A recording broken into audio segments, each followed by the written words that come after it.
Hello friends, আজ আমরা এই ভিডিওতে দেখব ক্লাস নবম এবং দশম শ্রেণীর যাবতীয় ইতিহাসের প্রশ্ন উত্তর। আশা করি এই ভিডিওটা সম্পূর্ণ দেখলে তোমাদের যাবতীয় প্রশ্নের উত্তর পেয়ে যাবে ইতিহাস থেকে, কারণ 9-10 থেকেই সাধারণত বেশিরভাগ প্রশ্ন হয়ে থাকে, যেসব টুকিটাকি বিশেষ করে পিএসসি, ফুড এসআই এবং ডব্লিউবিসিএস ক্ষেত্রে পিলির জন্য খুবই ইম্পর্টেন্ট হবে ভিডিওটা।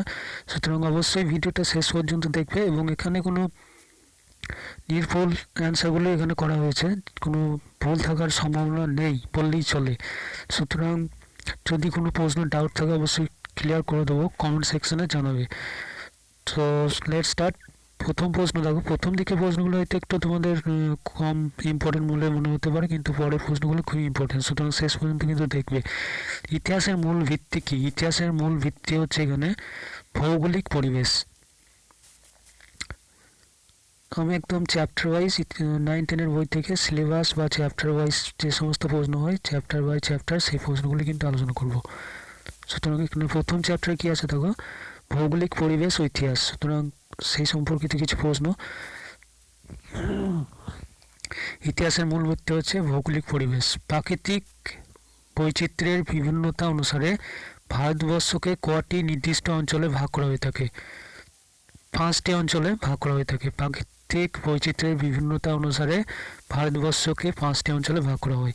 কে ভারতবর্ষকে নৃত্যতের জাদুঘর বলে উল্লেখ করেছেন? এখানে ঐতিহাসিক ভিনসেন্ট মিথ ভারতবর্ষকে নৃত্যতের জাদুঘর বলে উল্লেখ করেছেন। অ্যান্সার হবে এখানে ভিনসেন্ট মিথ। খুব ইম্পর্টেন্ট প্রশ্ন। ভিনসেন্ট মিথ ভারতবর্ষকে নৃত্যতের জাদুঘর বলেছেন। পরের প্রশ্ন হচ্ছে, জনতত্ত্বের ভিত্তিতে ভারতবর্ষকে কটি শাখায় ভাগ করা যায়? এখানে 6টি শাখায় ভাগ করা যায় জনতত্ত্বের ভিত্তিতে। পরের প্রশ্ন হচ্ছে, ভারতের উত্তর পশ্চিম সীমান্তের একটি গিরিপথের নাম করো। ভারতের উত্তর পশ্চিম সীমান্তের একটি গিরিপথের নাম কি? খাইবার, বোলান, কোমাল, এগুলো হচ্ছে ভারতের উত্তর পশ্চিম সীমান্তের গিরিপথ। খাইবার, বোলান, কোমাল। ভারতবর্ষ নামের উৎপত্তি কীভাবে হয়? ভারতবর্ষ নামের উৎপত্তি হয় প্রাচীন ভারত নামে এক রাজার নাম অনুসারে ভারতবর্ষ নামের উৎপত্তি হয়। অ্যান্সার হবে এখানে ভারত নামে একজন রাজার নাম অনুসারে। পরবর্তী প্রশ্ন হচ্ছে, প্রাচীন ভারতবর্ষের একমাত্র ঐতিহাসিক গ্রন্থ কোনটি? খুবই ইম্পর্টেন্ট প্রশ্ন। প্রাচীন ভারতের একমাত্র ঐতিহাসিক গ্রন্থ, ঐতিহাসিক অর্থাৎ হিস্ট্রিক্যাল, রাজতরঙ্গিনী। অ্যান্সার হবে এখানে রাজতরঙ্গিনী হচ্ছে প্রাচীন ভারতের ইতিহাসে একটি ঐতিহাসিক গ্রন্থ। রাজতরঙ্গিনীর রচয়িতাকে? খুব ইম্পর্টেন্ট প্রশ্ন। রাজতরঙ্গিনীর রচয়িতা হচ্ছে কলহন। অ্যান্সার হবে এখানে রাজতরঙ্গিনীর রচয়িতা কলহন। রাজতরঙ্গিনীতে কোন রাজ্যের ইতিহাস বর্ণিত রয়েছে? রাজতরঙ্গিনীতে প্রাচীন কাশ্মীর রাজবংশের ইতিহাস বর্ণিত আছে। অ্যান্সার হবে প্রাচীন কাশ্মীরের রাজবংশের কথা বর্ণিত আছে রাজতরঙ্গিনী। অ্যান্সার। সুতরাং পরের প্রশ্ন, কে অশোকের শিলালিপির পাঠোদ্ধার করেন? খুবই ইম্পর্টেন্ট প্রশ্ন, ভেরি ভেরি ইম্পর্টেন্ট প্রশ্ন। প্রত্নতাত্ত্বিক জেমস প্রিন্সেপ প্রত্নতাত্ত্বিক জেমস প্রিন্সেপ অশোকের শিলালিপির পাঠোদ্ধার করেন। এলাহাবাদ প্রশস্তি কে রচনা করেন? এলাহাবাদ প্রশস্তি রচনা করেন কবি হরি সেন। অ্যান্সার হবে এখানে কবি হরি সেন এলাহাবাদ প্রশস্তি রচনা করেন। পরবর্তী প্রশ্ন হচ্ছে, এলাহাবাদ প্রশস্তি নামক অনুশাসনে কার প্রশস্তি আছে? এখানে এলাহাবাদ প্রশস্তি নামক অনুশাসনে সম্রাট সমুদ্রগুপ্তের প্রশস্তি আছে। অ্যান্সার হবে এখানে সমুদ্রগুপ্তের কথা বর্ণিত আছে এলাহাবাদ প্রশস্তিতে, আর এলাহাবাদ প্রশস্তি লিখেছেন হরি সেন। পরবর্তী প্রশ্ন দেখো, আইহোল প্রশস্তি কে রচনা করেন? কবি রবি কীর্তি আইহোল প্রশস্তি রচনা করেন। পরের প্রশ্ন, আইহোল প্রশস্তি নামক অনুশাসনে কার প্রশস্তি আছে? এখানে চালুক্যরাজ দ্বিতীয় পুলকেশীর প্রশস্তি আছে। আইহোল প্রশস্তি নামক অনুশাসনে চালুক্যরাজ দ্বিতীয় পুলকেশীর প্রশস্তি আছে। অ্যান্সার হবে এখানে চালুক্যরাজ দ্বিতীয় পুলকেশী। পরের প্রশ্ন, সিংহলের বৌদ্ধ ধর্মগ্রন্থগুলির মধ্যে একটি নাম উল্লেখ করো। সিংহলের বৌদ্ধ ধর্মগ্রন্থগুলির মধ্যে একটি হলো দীপবংশ বা মহাবংশ। সিংহল বর্তমানে শ্রীলঙ্কা নামে পরিচিত। অর্থশাস্ত্র কে রচনা করেন? অর্থশাস্ত্র জানি আমরা কৌটিল্য রচনা করেন। হর্ষচরিতের রচয়িতাকে? কবি বাণভট্ট। হর্ষচরিতের রচয়িতা কবি বাণভট্ট। অ্যান্সার হবে এখানে কবি বাণভট্ট ছিলেন হর্ষচরিতের রচয়িতা। রামচরিতের রচয়িতাকে? রামচরিতের রচয়িতা হচ্ছে এখানে সন্ধ্যাকর নন্দী। রামচরিতের রচয়িতা। বিক্রমাঙ্ক দেব চরিতের রচয়িতাকে? কবি বিলহন। বিক্রমাঙ্ক দেব চরিতের রচয়িতা হচ্ছেন কবি বিলহন। অ্যান্সার কবি বিলহন। পরবর্তী প্রশ্ন, ইন্ডিকা গ্রন্থের রচয়িতাকে? এখানে মেগাস্থিনিস হচ্ছেন ইন্ডিকা গ্রন্থের রচয়িতা, মেগাস্থিনিস। অ্যান্সার এখানে মেগাস্থিনিস। অলবেনি ভারত সম্বন্ধে যে গ্রন্থটি রচনা করেন সেটির নাম কি? তহকিকি হিন্দ বা কিতাবুল হিন্দ? তহকিকি হিন্দ বা কিতাবুল হিন্দ অলবেনি লিখিত গ্রন্থ দুটির নাম। এখানে একটাই গ্রন্থ যেটা কিতাবুল হিন্দ নামে পরিচিত, তহকিক হিন্দ বা কিতাবুল হিন্দ। পরের প্রশ্ন হচ্ছে, হস্তিগুম্ফা লিপি কার আমলের? কলিঙ্গরাজ খরবেলের আমলে হস্তিগুম্ফা লিপি। খুব ইম্পর্টেন্ট প্রশ্ন। কলিঙ্গরাজ খরবেলের আমলে হচ্ছে হস্তিগুম্ফা লিপি। পরবর্তী প্রশ্ন হচ্ছে, জুনাগড় শিলালিপি কার আমলের? শকরাজ রুদ্রদামনের আমলে জুনাগড় শিলালিপি। নাসিক শিলালিপিতে কোন রাজের কীর্তি বর্ণিত আছে? নাসিক শিলালিপিতে সাতবাহন রাজ গৌতমীপুত্র সাতকর্ণীর কথা বর্ণিত আছে নাসিক শিলালিপিতে। পরের প্রশ্ন হচ্ছে, প্রাচীন ভারতবর্ষের সম্বন্ধে একজন রোমান লেখকের নাম লেখো। প্রাচীন ভারতবর্ষ সম্বন্ধে একজন রোমান লেখকের নাম লেখো। প্লিনি হচ্ছে প্রাচীন ভারতবর্ষ সম্বন্ধের একজন রোমান লেখক, প্লিনি। অ্যান্সার হবে এখানে প্লিনি। পরবর্তী প্রশ্ন দেখো, দ্বিতীয় অধ্যায় অর্থাৎ ভারতীয় সভ্যতার উদয়। 9-এর দ্বিতীয় অধ্যায় ছিল ভারতীয় সভ্যতার উদয়। তোমরা হয়তো পড়ে এসেছো, কিন্তু প্রশ্নগুলো জানো, একবার স্মরণ করে নাও বা রিভাইজ করে নাও, তোমাদের একসাথে দুটো হেল্পই হয়ে যাবে পরীক্ষার আগে। সো প্রথম প্রশ্ন দেখো, ভারতের পুরাতন প্রস্তর যুগের নিদর্শন পাওয়া গেছে এমন দুটি জায়গার নাম লেখো। ভারতের পুরাতন প্রস্তর যুগের নিদর্শন পাওয়া গেছে এমন দুটি জায়গার নাম। এখানে মাদ্রাজের চিঙ্গলফোর্ট এবং বিহারের মুঙ্গের জেলার নানা জায়গায়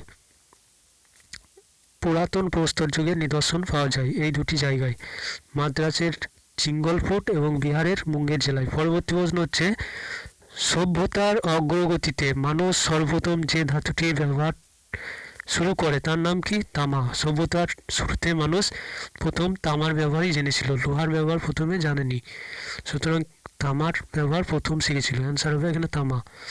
ভারতবর্ষের প্রাচীনতম সভ্যতা কোনটি?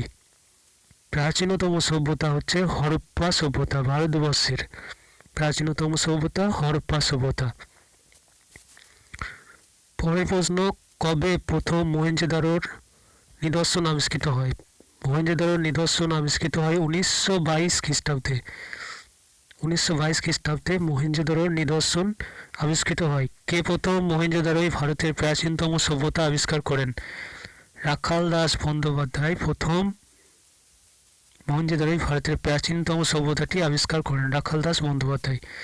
মহেঞ্জোদারো শব্দের অর্থ কি? মৃতের স্তূপ। মহেঞ্জোদারো শব্দের অর্থ হচ্ছে মৃতের স্তূপ।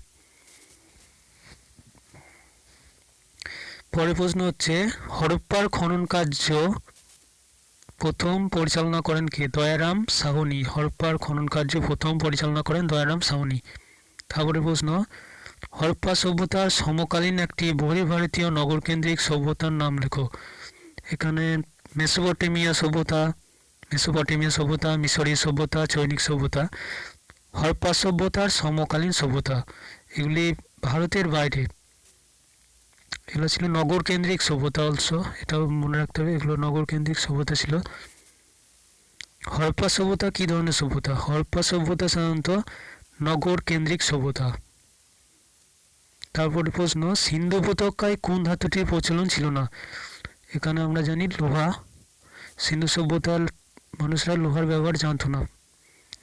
হরপ্পা সভ্যতায় কোন জন্তুটিকে অস্তিত্ব জানা ছিল না? হরপ্পা সভ্যতায় কোন জন্তুটির অস্তিত্ব জানা ছিল না? ঘোড়ার অস্তিত্ব জানা ছিল না। অ্যান্সার হবে এখানে ঘোড়া। প্রাচীন ভারতীয় সভ্যতায় একটি সামুদ্রিক বন্দরের নাম গুজরাটের লোথাল। প্রাচীন ভারতের সভ্যতায় একটি সামুদ্রিক বন্দরের নাম হচ্ছে গুজরাটের লোথাল। হরপ্পা সভ্যতার ধারকরা মৃতদেহকে কিভাবে সৎকার করত? সমাধিস্থ করত। হরপ্পা সভ্যতায় মৃতদেহকে সাধারণত সমাধিস্থ করত। তারপরে দেখো তৃতীয় অধ্যায় অর্থাৎ বৈদিক সভ্যতা। আমাদের তৃতীয় অধ্যায় ছিল বৈদিক সভ্যতা। ক্লাস 9-এর বইয়ের তৃতীয় অধ্যায় ছিল বৈদিক সভ্যতা। এখানে প্রথম প্রশ্ন হচ্ছে আর্যদের প্রধান বাহন কী ছিল? আর্যদের প্রধান বাহন ছিল ঘোড়া। আর্যরা কোন সময় ভারতে আসে? প্রায় খ্রিস্টপূর্ব 2000 থেকে 1500 অব্দের মধ্যে আর্যরা ভারতে আসে। খ্রিস্টপূর্ব 2000 থেকে 1500 অব্দের মধ্যে। পৃথিবীর প্রাচীনতম গ্রন্থের নাম কি? ঋগ্বেদ। খুব ইম্পর্টেন্ট প্রশ্ন। পৃথিবীর ভারতের প্রাচীনতম গ্রন্থের নাম হচ্ছে ঋগ্বেদ। আর্যদের প্রাচীনতম গ্রন্থ কোনটি? আর্যদের প্রাচীনতম গ্রন্থ হচ্ছে ঋগ্বেদ। আর্যদের প্রধানতম গ্রন্থ কোনটি? আর্যদের প্রধান গ্রন্থ হচ্ছে বেদ। বেদ অন্য কি নামে পরিচিত? শ্রুতি। অ্যান্সার হবে এখানে শ্রুতি। বেদের অন্য নাম হচ্ছে শ্রুতি। উপনিষদ কি? উপনিষদ সাধারণত বেদের শেষ ভাগ বা বেদান্তকে উপনিষদ বলে। এখানে অ্যান্সার বেদের শেষ ভাগ বা বেদান্তকে উপনিষদ বলে। বেদ শব্দের অর্থ কি? খুবই ইম্পর্টেন্ট প্রশ্ন। বেদ শব্দের অর্থ হচ্ছে জ্ঞান। পরের প্রশ্ন হচ্ছে আর্য পরিবারের প্রধান বা কর্তা ছিলেন কে? আর্য পরিবারের প্রধান বা কর্তা ছিলেন পিতা। পরের প্রশ্ন হচ্ছে আর্য পরিবারের সহধর্মিণী কাকে বলা হতো? স্ত্রীকে সহধর্মিণী বলা হতো। আর্যদের চতুরাশ্রমের প্রথম আশ্রমের নাম কি? আর্যদের চতুরাশ্রমের প্রথম আশ্রমের নাম হচ্ছে ব্রহ্মচর্য। চতুরাশ্রমের প্রথম আশ্রমের নাম ব্রহ্মচর্য। আর্যদের চতুরাশ্রমের দ্বিতীয়, তৃতীয়, চতুর্থ আশ্রমের নাম? দ্বিতীয় আশ্রমের নাম গার্হস্থ্য, তৃতীয় নাম বানপ্রস্থ, চতুর্থ সন্ন্যাস। গার্হস্থ্য, বানপ্রস্থ, সন্ন্যাস।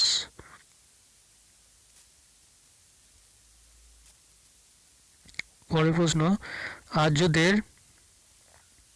প্রধান জীবিকা কি ছিল? কৃষি এবং পশুপালন ছিল আর্যদের প্রধান জীবিকা। আর্যদের প্রধান জীবিকা ছিল কৃষি এবং পশুপালন। আর্যদের ব্যবহৃত দুটি মুদ্রার নাম করো। এখানে নিষ্ক এবং মুনা। খুবই ইম্পর্টেন্ট প্রশ্ন। নিষ্ক এবং মুনা হচ্ছে আর্যদের ব্যবহৃত দুটি মুদ্রার নাম, নিষ্ক এবং মুনা। আর্যদের ধর্মাচরণের পথ কী ছিল? যজ্ঞ। আর্যদের ধর্মাচরণের পথ ছিল যজ্ঞ। প্রাচীন আর্যদের সময় গ্রামের প্রধানকে কি বলা হতো? গ্রামের প্রধানকে বলা হতো গ্রামিণী। প্রাচীন আর্যদের সময় গ্রামের প্রধানকে বলা হতো গ্রামিণী। প্রাচীন আর্য রাজা কাদের সাহায্যে রাজ্য পরিচালনা করতেন? প্রাচীন আর্য রাজা কাদের সাহায্যে রাজ্য পরিচালনা করতেন? সভা সমিতি নামে এই দুটি জনপরিষদের সাহায্যে তারা রাজ্য পরিচালনা করতেন। প্রাচীন আর্য রাজারা সভা ও সমিতি নামে দুটি জনপরিষদের সাহায্যে রাজ্য পরিচালনা করতেন। কারা ভারতবর্ষে লৌহযুগের সূত্রপাত করেন? এখানে আর্যরা ভারতবর্ষে লৌহযুগের সূত্রপাত করেন। চতুর্থ অধ্যায় ক্লাস 9-এর চতুর্থ অধ্যায়ে আমরা পেয়েছিলাম প্রতিবাদ আন্দোলন। প্রতিবাদ আন্দোলনের প্রথম প্রশ্ন কি দেখো এখানে উত্তরের জৈন ধর্মের প্রথম তীর্থঙ্কর কাকে বলা হয়? ঋষভনাথকে জৈন ধর্মের প্রথম তীর্থঙ্কর বলা হয়। শেষ জৈন তীর্থঙ্করের নাম কি?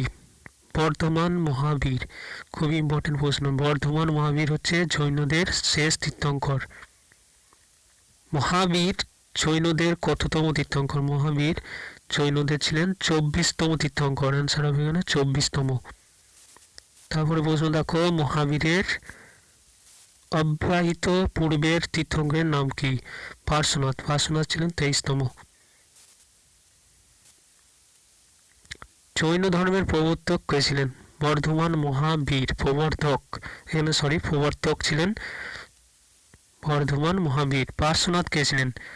জৈনদের 23তম তীর্থঙ্কর। এখানে আমরা একটা পেয়েছিলাম 523তম ছিল। যাই হোক, পরে প্রশ্ন, জৈনদের একজন প্রধান প্রচারকের নাম করো। জৈনদের একজন প্রধান প্রচারকের নাম হচ্ছে বর্ধমান মহাবীর। জৈনদের প্রধান প্রচারকের নাম হচ্ছে বর্ধমান মহাবীর। জৈন শব্দের অর্থ কী? এখানে রিপুজয়ী বা জিতেন্দ্রীয়। জৈন শব্দের অর্থ হচ্ছে জিতেন্দ্রীয়। সরি, এখানে জিন শব্দের অর্থ হবে জিতেন্দ্রীয়। জৈন কাদের বলা হয়? মহাবীরের ধর্মাবলম্বীদের জৈন বলা হয়। এখানে আনসার হবে মহাবীরের ধর্মাবলম্বী। তীর্থঙ্কর কাকে বলা হয়? তীর্থঙ্কর জৈন মহাপুরুষকে তীর্থঙ্কর বলা হয়। জৈন মহাপুরুষকে। মহাবীরের কোথায় দেহত্যাগ করেন? মহাবীর বিহারের পাবা নামক স্থানে। বিহারের পাবা নামক স্থানে মহাবীর দেহত্যাগ করেন। জৈনদের একটি প্রধান ধর্মগ্রন্থের নাম করো। দ্বাদশ অঙ্গ। জৈনদের একটি প্রধান ধর্মগ্রন্থের নাম হচ্ছে দ্বাদশ অঙ্গ। জৈনগণ কোন কোন সম্প্রদায়ে বিভক্ত হয়ে যান? জৈনগণ শ্বেতাম্বর ও দিগম্বর সম্প্রদায়ে বিভক্ত হয়ে যান। শ্বেতাম্বর ও দিগম্বর। গৌতম বুদ্ধ কোথায় জন্মগ্রহণ করেন? গৌতম বুদ্ধ কপিলাবস্তুর লুম্বিনী উদ্যানে গৌতম বুদ্ধ জন্মগ্রহণ করেন। কপিলাবস্তুর লুম্বিনী নামক উদ্যানে।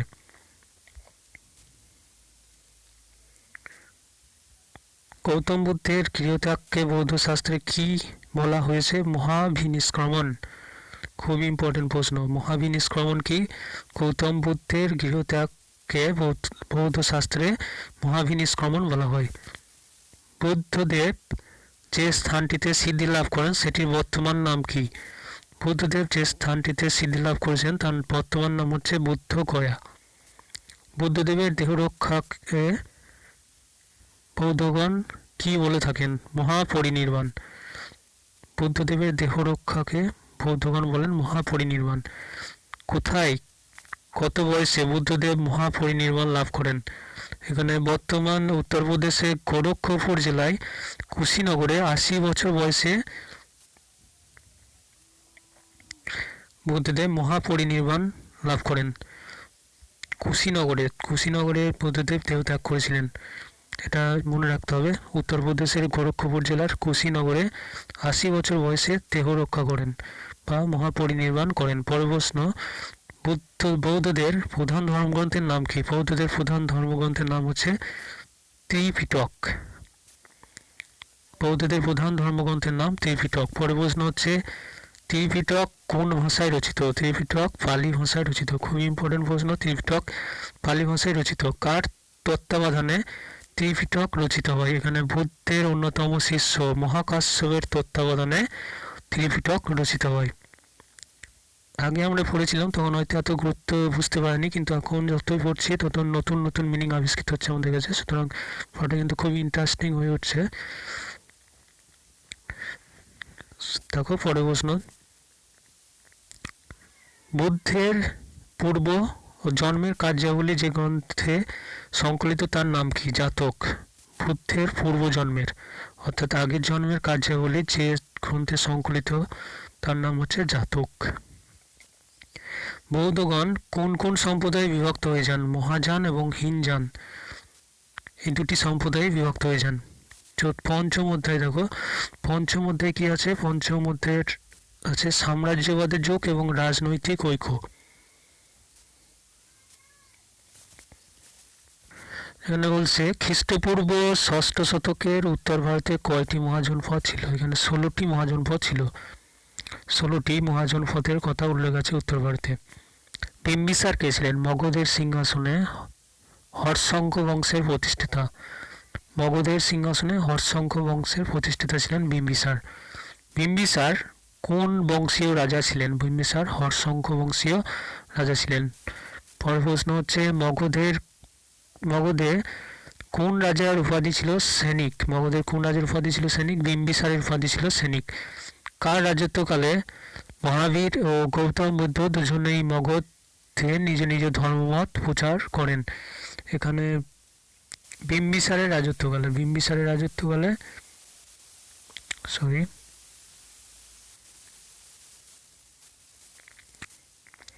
মগধের কোন রাজার উপাধি ছিল শ্রেণিক, এখানে আমরা বললাম বিম্বিসার। পরের প্রশ্ন হচ্ছে কার রাজত্বকালে মহাবীর এবং গৌতম বুদ্ধ দুজনেই মগধের নিজ নিজ ধর্মমত প্রচার করেন? এখানে বিম্বিসারের রাজত্বকালে মহাবীর এবং গৌতম বুদ্ধ দুজনেই মগধে নিজ নিজ ধর্মমত প্রচার করেন।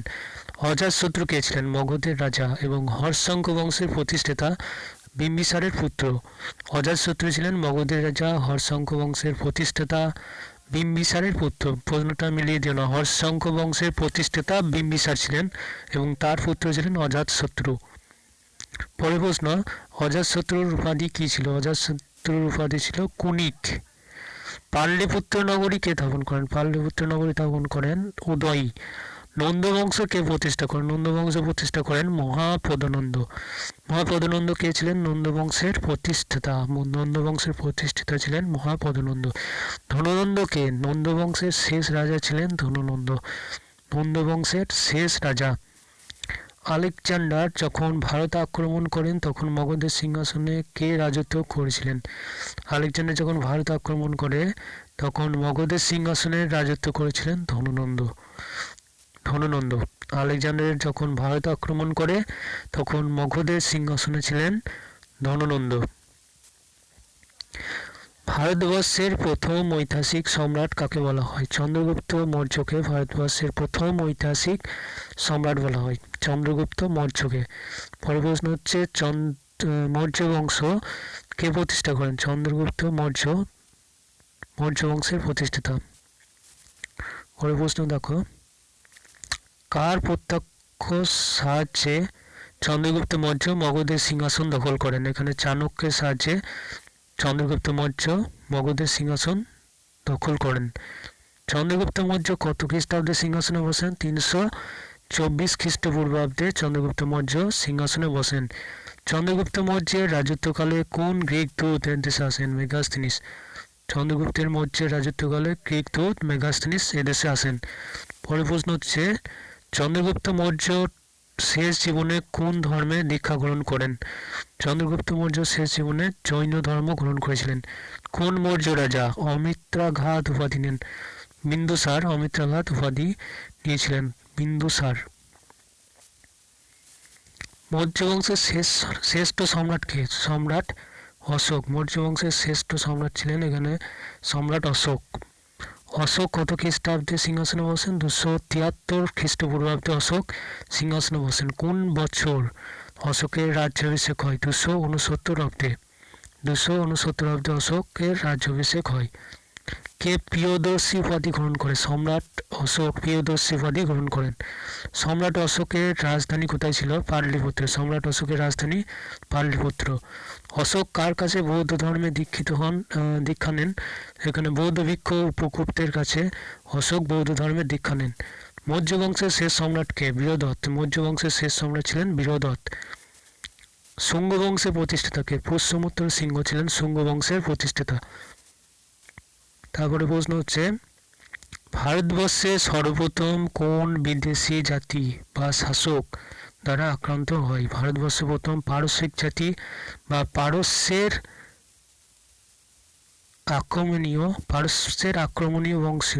আক্রমণীয় বংশীয় সম্রাট কাইরাস দ্বারা ভারতবর্ষে প্রথম আক্রান্ত হয়। পরের প্রশ্ন দেখো, আলেকজান্ডার কত খ্রিস্টাব্দে ভারত আক্রমণ করেন? এখানে 327 খ্রিস্টাব্দে আলেকজান্ডার ভারত আক্রমণ করে। আলেকজান্ডার কোন দেশের রাজা ছিলেন? গ্রিস দেশের ম্যাসিডনের রাজা ছিলেন। আলেকজান্ডার গ্রিস দেশ ম্যাসিডনের রাজা ছিলেন। আলেকজান্ডারের ভারত আক্রমণকালে উত্তর পূর্ব ভারতের একটি প্রজাতন্ত্রী রাজ্যের নাম, এখানে উত্তর পূর্ব ভারতের একটি প্রজাতন্ত্রী রাজ্যের নাম হচ্ছে কট বা কথাই, সিবি, মল্ল, ক্ষুদ্রক। এখানে মল্ল ক্ষুদ্রকটা আমাদের পরিচিত, এখানে বাকিগুলো মনে রাখতে হবে। আলেকজান্ডারের ভারত আক্রমণকালে উত্তর পূর্ব ভারতের একটি প্রজাতন্ত্রী রাজ্যের নাম হচ্ছে মল্ল, ক্ষুদ্রক, সিবি, কট বা কথাই। পরের প্রশ্ন হচ্ছে তক্ষশিলার কোন ভারতীয় শাসক আলেকজান্ডারের বশ্যতা স্বীকার করেছিলেন? রাজা অম্বি ভারতীয় শাসক যিনি আলেকজান্ডারের বশ্যতা স্বীকার করেছিলেন। তক্ষশিলার শাসক ছিলেন রাজা অম্বি। পরের প্রশ্ন হচ্ছে দেখো হিদাসপিসের যুদ্ধ কাদের মধ্যে সংঘটিত হয়? আলেকজান্ডার এবং পুরুর মধ্যে হিদাসপিসের যুদ্ধ সংঘটিত হয়। কত খ্রিস্টাব্দে আলেকজান্ডারের সঙ্গে পুরুর যুদ্ধ হয়? এখানে 326 খ্রিস্টাব্দে আলেকজান্ডারের সঙ্গে পুরুর যুদ্ধ হয়, 326 খ্রিস্টপূর্বাব্দে। মেগাস্তিনিস কে ছিলেন? মেগাস্তিনিস ছিলেন চন্দ্রগুপ্ত মৌর্যের রাজ্যসভায় গ্রিক দূত। মিনান্দার কে ছিলেন? মিনান্দার ছিলেন ভারতের সর্বশ্রেষ্ঠ ইন্দো গ্রিক রাজা। ভারতের সর্বশ্রেষ্ঠ ইন্দো গ্রিক রাজা ছিলেন মিনান্দার। কোন ইন্দো গ্রিক রাজা বৌদ্ধ ধর্ম গ্রহণ করেন? এখানে মিনান্দার বৌদ্ধ ধর্ম গ্রহণ করেন। পরের প্রশ্ন দেখো, যে বৌদ্ধ গ্রন্থে মিনান্দারের প্রশ্নে ভিক্ষু নাগসেনের উত্তর সংকলিত আছে তার নাম কি? এখানে মিলান্দ ফনহা। যে বৌদ্ধ গ্রন্থে মিনান্দারের প্রশ্নে ভিক্ষু নাগসেনের উত্তর সংকলিত আছে তার নাম হচ্ছে মিলন্দ ফনহা। ভারতে পল্লব রাজাদের মধ্যে সর্বশ্রেষ্ঠ কে? গন্ড ফার্নিস। ভারতে পল্লব রাজাদের মধ্যে সর্বশ্রেষ্ঠ হচ্ছে গন্ড ফার্নিস। পরের প্রশ্ন, কুষাণরা কোন জাতির শাখা? কুষাণরা ছিল ইউচি জাতির শাখা।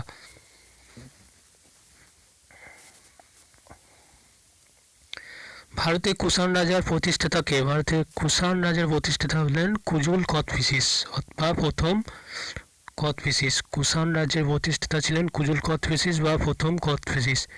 ভারতের কুষাণদের মধ্যে শ্রেষ্ঠ রাজা কে? কনিষ্ক। ভারতের কুষাণদের মধ্যে শ্রেষ্ঠ রাজা ছিলেন কনিষ্ক। পরের প্রশ্ন, কনিষ্ক কবে সিংহাসন আরোহণ করেন? 78 অব্দে। কনিষ্ক 78 অব্দে সিংহাসন আরোহণ করেন। কনিষ্কের রাজধানী কোথায় ছিল? পুরুষপুরে কনিষ্কের রাজধানী ছিল। শকাব্দ কে প্রচলন করেন? কনিষ্ক শকাব্দ প্রচলন করেন। কোন বৎসর থেকে শকাব্দ প্রচলিত হয়? এখানে 78 খ্রিস্টপূর্বাব্দ থেকে শকাব্দ প্রচলিত হয়। কাকে দ্বিতীয় অশোক বলে অভিহিত করা হয়েছে? এখানে কুষাণ সম্রাট কনিষ্ককে দ্বিতীয় অশোক বলে অভিহিত করা হয়েছে। কুষাণ সম্রাট দ্বিতীয় কনিষ্ককে। কে কোথায় চতুর্থ বৌদ্ধ সঙ্গীতে আহ্বান করেন? এখানে চতুর্থ বৌদ্ধ সঙ্গীতে আহ্বান করেন কনিষ্ক বা কাশ্মীর জলন্ধর। কনিষ্ক কাশ্মীর জলন্ধর কান্দাহার পুরুষপুরে চতুর্থ বৌদ্ধ সঙ্গীত আহ্বান করেন। কনিষ্কের শাসনকালে ভারতের সর্বশ্রেষ্ঠ চিকিৎসক কে ছিলেন? এখানে আগের প্রশ্নটায় কে কোথায় চতুর্থ বৌদ্ধ সঙ্গীতে আহ্বান করেন, এখানে অ্যান্সার হবে কনিষ্ক কাশ্মীরে বৌদ্ধ সঙ্গীতে আহ্বান করেছিলেন। এখানে বাকি তিনটা অপশন আছে, জলন্ধর, কান্দাহার, পুরুষপুর। পরের প্রশ্ন দেখো, কনিষ্কের শাসনকালে ভারতের সর্বশ্রেষ্ঠ শাসক কে ছিলেন? কনিষ্কের শাসনকালে ভারতের সর্বশ্রেষ্ঠ শাসক ছিলেন সর্বশ্রেষ্ঠ চিকিৎসক ছিলেন আয়ুর্বেদ চর্চার চরক। কনিষ্কের সময় ছিলেন চরক। ভারতের চিকিৎসা শাস্ত্রে কে অস্ত্রোপচারের প্রচলন করে? চরক। পরের প্রশ্ন, বুদ্ধচরিত কে রচয়িতা কে? বুদ্ধচরিতের রচয়িতা হচ্ছেন কবি অশ্ব ঘোষ। কবি অশ্ব ঘোষ বুদ্ধচরিত রচনা করেন। অশ্ব ঘোষ কার সভাকবি ছিলেন? সম্রাট কনিষ্কের সভাকবি ছিলেন। সম্রাট কনিষ্কের সভাকবি ছিলেন অশ্ব ঘোষ। কনিষ্কের রাজ্যসভায় শ্রেষ্ঠ দার্শনিক কে ছিলেন? নাগার্জুন। কনিষ্কের রাজ্যসভায় শ্রেষ্ঠ দার্শনিক ছিলেন নাগার্জুন। কুষাণ যুগের শ্রেষ্ঠ শিল্প কি? গান্ধার শিল্প। কুষাণ যুগের শ্রেষ্ঠ শিল্প গান্ধার শিল্প। আগের প্রশ্নটা দেখো, কনিষ্কের রাজ্যসভায় শ্রেষ্ঠ দার্শনিক ছিলেন নাগার্জুন, খুবই ইম্পর্টেন্ট প্রশ্ন। পরের প্রশ্নটা ছিল যে কুষাণ যুগের শ্রেষ্ঠ শিল্প ছিল গান্ধার শিল্প। তারপরে প্রশ্ন, কোন কোন শিল্পের সমন্বয়ে গান্ধার শিল্পরীতির জন্ম? গ্রিক, রোমান, ভারতীয় শিল্পরীতির সমন্বয়ে গান্ধার শিল্পরীতির জন্ম হয়। গ্রিক, রোমান, ভারতীয়। সাতবাহন বংশের প্রতিষ্ঠাতাকে? শ্রীমুখ ছিলেন সাতবাহন বংশের প্রতিষ্ঠাতা। পরের প্রশ্ন দেখো, সাতবাহন বংশের কে সর্বশ্রেষ্ঠ নরপতি ছিলেন? এখানে গৌতমীপুত্র সাতকর্ণী সাতবাহন বংশের সর্বশ্রেষ্ঠ নরপতি ছিলেন। কোন শক রাজা গৌতমীপুত্র সাতকর্ণীর কাছে পরাজিত হন? এখানে মহাক্ষত্রপ নহুপান। যে সাতবাহন রাজা শাসকদের পরাজিত করেন তার নাম কি? গৌতমীপুত্র সাতকর্ণী। গৌতমীপুত্র সাতকর্ণী শকদের পরাজিত করেছিলেন। গুপ্ত বংশের প্রতিষ্ঠাতাকে? গুপ্ত বংশের প্রতিষ্ঠাতা ছিলেন শ্রীগুপ্ত। গুপ্ত বংশ কত খ্রিস্টাব্দে প্রতিষ্ঠিত হয়? সম্ভবত 275 খ্রিস্টাব্দে। প্রথম চন্দ্রগুপ্ত কত খ্রিস্টাব্দে সিংহাসনে বসেন? 320 খ্রিস্টাব্দে। 320 খ্রিস্টাব্দে প্রথম চন্দ্রগুপ্ত সিংহাসনে বসেন। কোন বৎসর থেকে গুপ্তাব্দ চালু হয়? 320 খ্রিস্টাব্দ থেকে গুপ্তাব্দ চালু হয়। সমুদ্রগুপ্তের মাতার নাম কি? কুমার দেবী। সমুদ্রগুপ্তের মাতার নাম কুমার দেবী। কোন গুপ্ত রাজাকে লিচ্ছবি দরিদ্র বলা হয়? লিচ্ছবি দরিদ্র বলা হয় এখানে লিচ্ছবি রাজকন্যা কুমার দেবীর পুত্র হিসাবে সমুদ্রগুপ্তকে লিচ্ছবি দরিদ্র বলা হয়। কোন গুপ্ত সম্রাট পরাক্রমাঙ্ক উপাধি গ্রহণ করেন? সম্রাট সমুদ্রগুপ্ত পরাক্রমাঙ্ক উপাধি গ্রহণ করেন। কাকে ভারতের নেপোলিয়ান বলা হয়? সমুদ্রগুপ্তকে ভারতের নেপোলিয়ান বলা হয়। কোন গুপ্ত সম্রাট কবিরাজ উপাধিতে ভূষিত হন? এখানে সমুদ্রগুপ্ত কবিরাজ উপাধিতে ভূষিত হন। এলাহাবাদ প্রশস্তিতে কার রাজ্য বিজয় কাহিনী বিবৃত আছে? এখানে সম্রাট সমুদ্রগুপ্তের রাজ্য বিজয় বর্ণিত আছে। সমুদ্রগুপ্তের সহকবি কে ছিলেন? হরিসেন ছিলেন সমুদ্রগুপ্তের সহকবি। কোন গুপ্ত সম্রাট বিক্রমাদিত্য উপাধি গ্রহণ করেন? দ্বিতীয় চন্দ্রগুপ্ত বিক্রমাদিত্য উপাধি গ্রহণ করে। কোন গুপ্ত সম্রাটের রাজ্যসভা নবরত্ন দ্বারা অলঙ্কিত ছিল? সম্রাট দ্বিতীয় চন্দ্রগুপ্তের সময় রাজ্যসভা নবরত্ন দ্বারা অলঙ্কিত ছিল। পরবর্তী প্রশ্ন, কে সকারি উপাধি গ্রহণ করে? কে সকারি উপাধি গ্রহণ করে? সম্রাট দ্বিতীয় চন্দ্রগুপ্ত সকারি উপাধি গ্রহণ করে। পরের প্রশ্ন দেখো,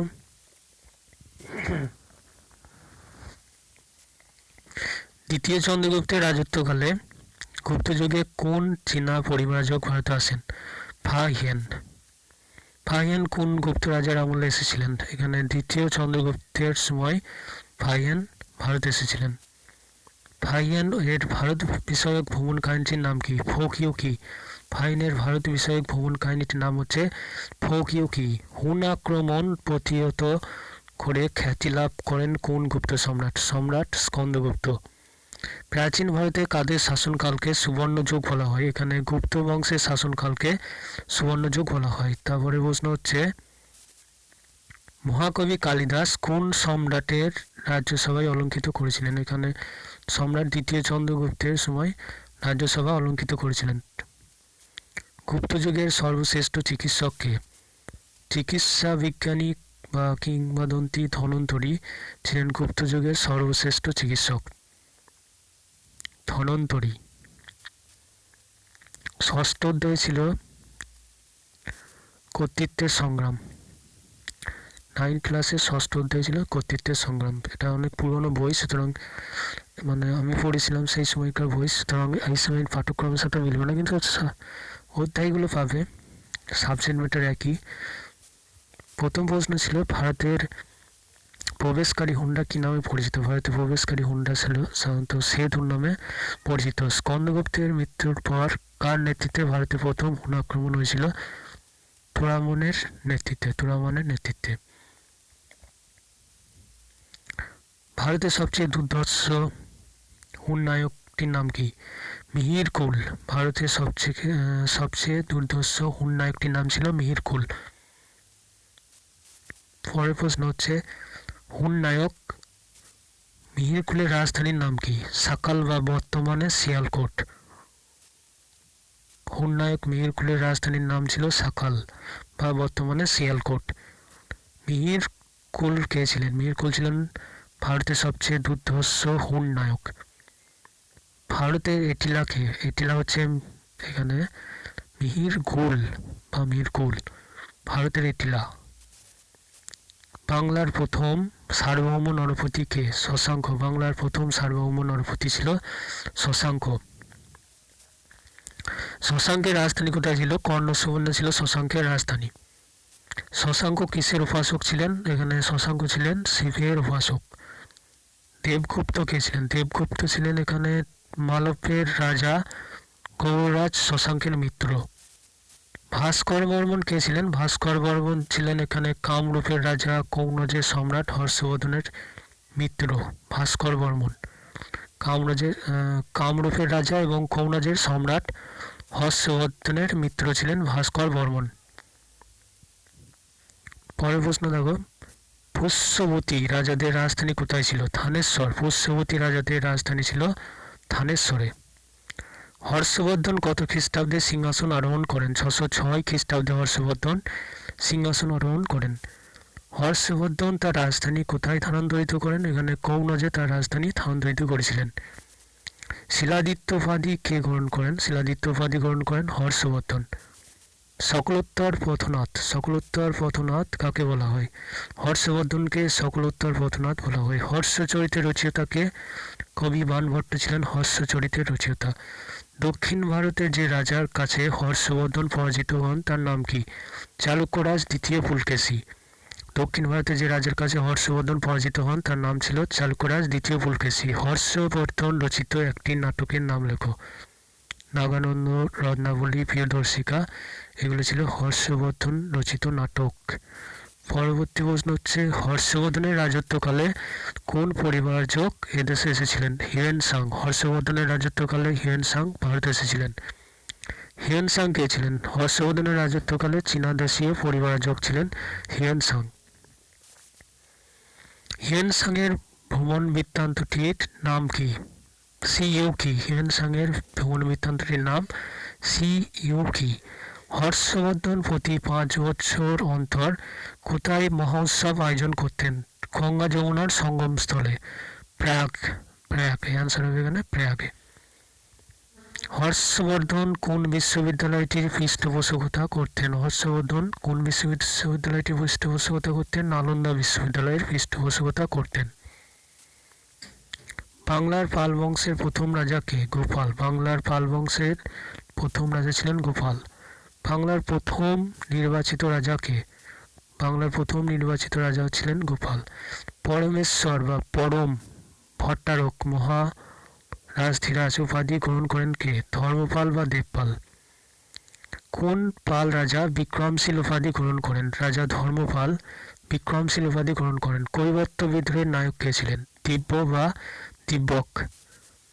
বাংলার সেন বংশের শেষ রাজা কে? বাংলার সেন বংশের শেষ রাজা ছিলেন লক্ষণ সেন। কে তুর্কি বিজেতা বা নদিয়া অধিকার করেন তার নাম কি? যে তুর্কি বিজেতা নদিয়া অধিকার করেন তার নাম হচ্ছে ইখতিয়ার উদ্দিন মোহাম্মদ বখতিয়ার খলজি। বখতিয়ার খলজি প্রথম যিনি বাংলা আক্রমণ করেছিলেন। এখানে প্রথম নদিয়া দখল করেছিলেন ইখতিয়ার উদ্দিন বখতিয়ার খলজি।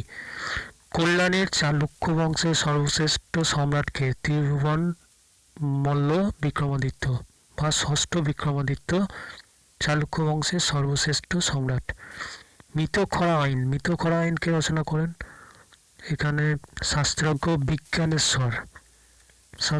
বিজ্ঞানেশ্বর মিতখরা আইনটি রচনা করেন। পল্লব বংশের শ্রেষ্ঠ রাজা কে ছিলেন? প্রথম নরসিংহ বর্মন ছিলেন পল্লব বংশের শ্রেষ্ঠ রাজা। পল্লব বংশের শেষ রাজা কে ছিলেন? অপরাজিত বর্মন পল্লব বংশের শেষ রাজা ছিলেন।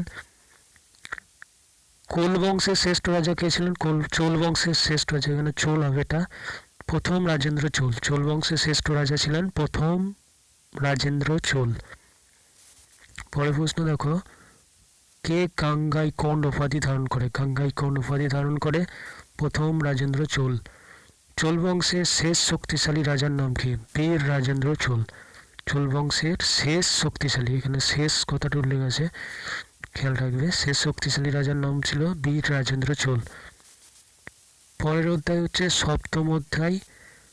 সপ্তম অধ্যায় ছিল সামাজিক, অর্থনীতি, সংস্কৃতি এবং বহির্বিশ্বের সঙ্গে যোগাযোগ ব্যবস্থা।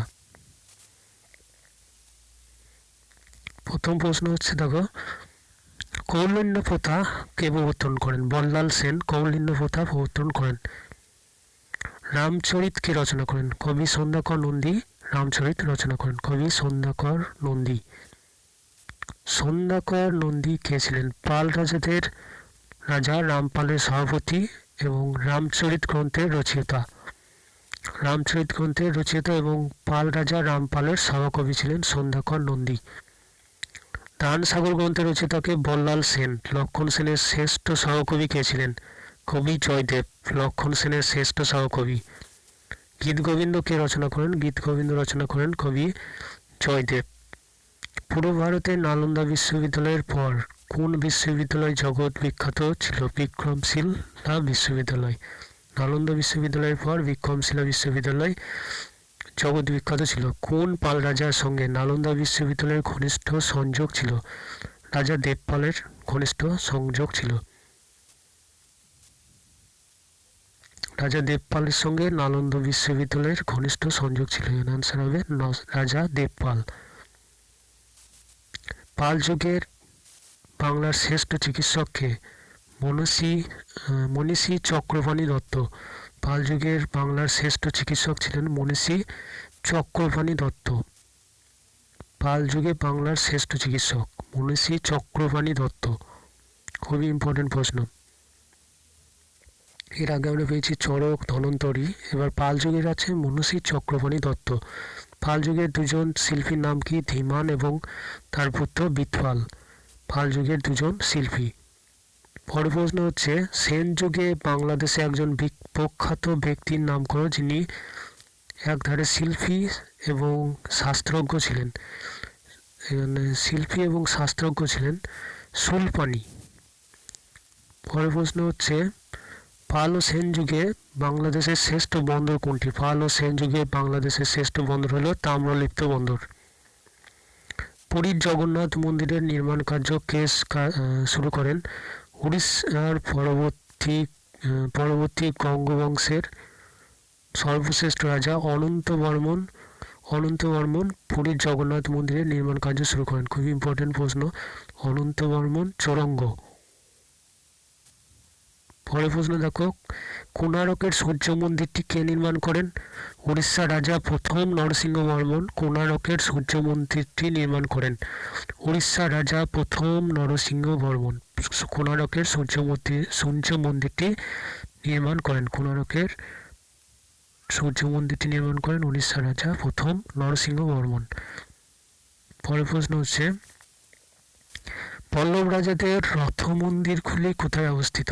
মহাবলীপুরমে। কে মধ্য এশিয়ার মরুভূমির গর্ভ থেকে প্রাচীন ভারতীয় সভ্যতার অস্তিত্ব আবিষ্কার করেন? এখানে ইংরেজ পুরাতত্ত্ববিদ স্যার অরেলস্টাইন মধ্য এশিয়ার মরুভূমির গর্ভ থেকে প্রাচীন ভারতীয় সভ্যতার অস্তিত্ব আবিষ্কার করেন। অ্যান্সার হবে স্যার অরেলস্টাইন। পরের প্রশ্ন, অতীশ দীপঙ্কর কে ছিলেন? মহাযানপন্থী বৌদ্ধ পণ্ডিত। তিব্বতে বৌদ্ধ ধর্ম সংস্কার ও প্রসার করেন। অতীশ দীপঙ্কর ছিলেন মহাযানপন্থী বৌদ্ধ পণ্ডিত যিনি তিব্বতে বৌদ্ধ ধর্মের সংস্কার ও প্রচার করেন।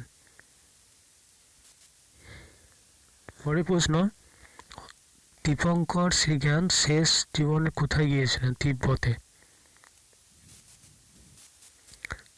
দীপঙ্কর শ্রীজ্ঞান তিব্বতের কাছে কি নামে পরিচিত ছিলেন? অতীশ নামে পরিচিত ছিলেন। কম্বোজ রাজ্যের বেয়ন মন্দিরটি কোন দেবতার মন্দির? এখানে শিবের মন্দির।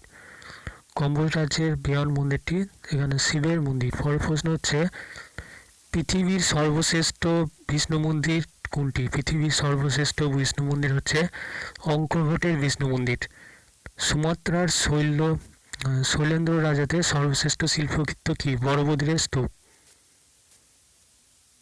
সুমাত্রার শৈলেন্দ্র রাজাদের সর্বশ্রেষ্ঠ শিল্পকৃতি হচ্ছে বড়বুধিরের স্তূপ। অ্যান্সার হবে বড়বুধিরের স্তূপ। কাকে পৃথিবীর অষ্টম আশ্চর্য বলে অভিহিত করা হয়? বড়বুধিরের স্তূপকে পৃথিবীর অষ্টম আশ্চর্য বলে অভিহিত করা হয়।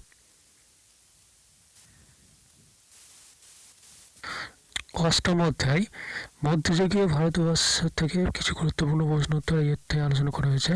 তবে প্রথম প্রশ্ন হচ্ছে কিতাবুল ইয়ামিনী কার রচনা? কিতাবুল ইয়ামিনী আবু নাসের বিন উদ্ভির রচনা হচ্ছে কিতাবুল ইয়ামিনী।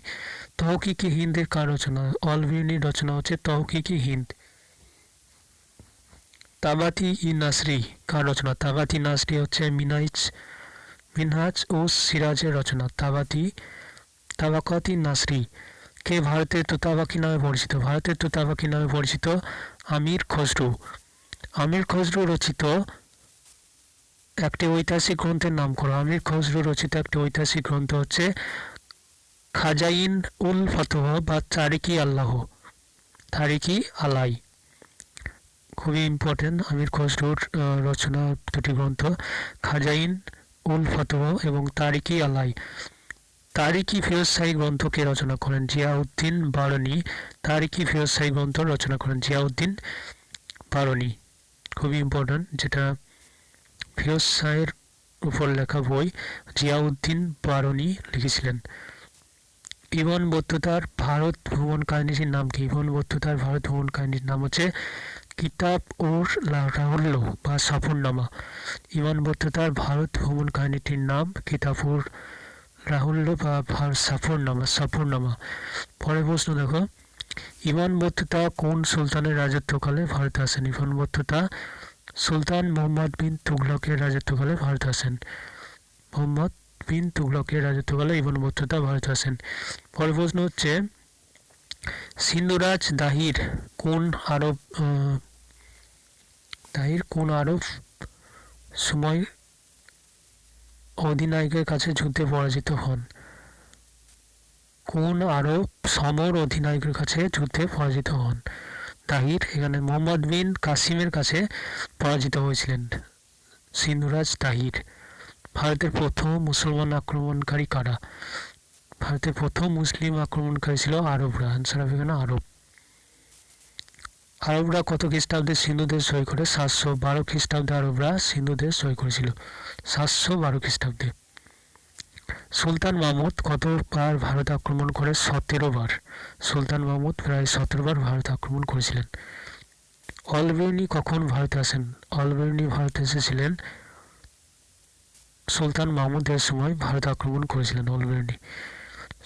অলবের্নি কখন ভারতে আসেন? সুলতান মাহমুদের ভারত আক্রমণ করে তার সঙ্গে ভারত এসেছিলেন অলবের্নি। তরাইনের প্রথম যুদ্ধে কে পরাজিত হয়েছিলেন এবং কখন? তরাইনের প্রথম যুদ্ধ হয়েছিল গজনির শাসনকর্তা মোহাম্মদ ঘনির সঙ্গে এবং যুদ্ধে পরাজিত সালটি হলো 1191 সালে। মোহাম্মদ ঘনি পরাজিত হয়েছিলেন পৃথ্বীরাজ চৌহানের কাছে। পরের প্রশ্ন হচ্ছে কোন যুদ্ধে কার কাছে চৌহান বীর তৃতীয় পৃথ্বীরাজ পরাজিত এবং নিহত হন? এখানে তরাইনের দ্বিতীয় যুদ্ধে মোহাম্মদ ঘনির কাছে পরাজিত হন। মোহাম্মদ ঘনি কে ছিলেন? মোহাম্মদ ঘনি গজনির শাসনকর্তা এবং তরাইনের দ্বিতীয় যুদ্ধে জয়লাভের করে দিল্লি দখল করেন। তরাইনের দ্বিতীয় যুদ্ধ কত খ্রিস্টাব্দে সংঘটিত হয়েছিল? 1192 খ্রিস্টাব্দে তরাইনের দ্বিতীয় যুদ্ধ সংঘটিত হয়েছিল। 1192। প্রথমটা হয়েছিল 1191, এক বছর পরেই দ্বিতীয় যুদ্ধ হয় 1192 খ্রিস্টাব্দে। বখতিয়ার খলজি কে ছিলেন? বখতিয়ার খলজি ছিলেন মোহাম্মদ ঘনির অনুচর। লক্ষণ সেনকে পরাজিত করে বঙ্গদেশ জয় করেন বখতিয়ার খলজি। কে দিল্লিতে সুলতানি শাসনের প্রতিষ্ঠা করেন? কুতুবউদ্দিন আইবক দিল্লিতে সুলতানি শাসনের প্রতিষ্ঠা করেন। পরের প্রশ্ন দেখো, দিল্লি সুলতানি কত খ্রিস্টাব্দে শুরু হয়েছিল? দিল্লি সুলতানি শুরু হয়েছিল 1206 খ্রিস্টাব্দে। দাস বংশ কে প্রতিষ্ঠা করেন? কুতুবউদ্দিন আইবক দাস বংশ প্রতিষ্ঠা করেন। দিল্লির সিংহাসনে দাস বংশের প্রথম সুলতান কে ছিলেন? কুতুবউদ্দিন আইবক।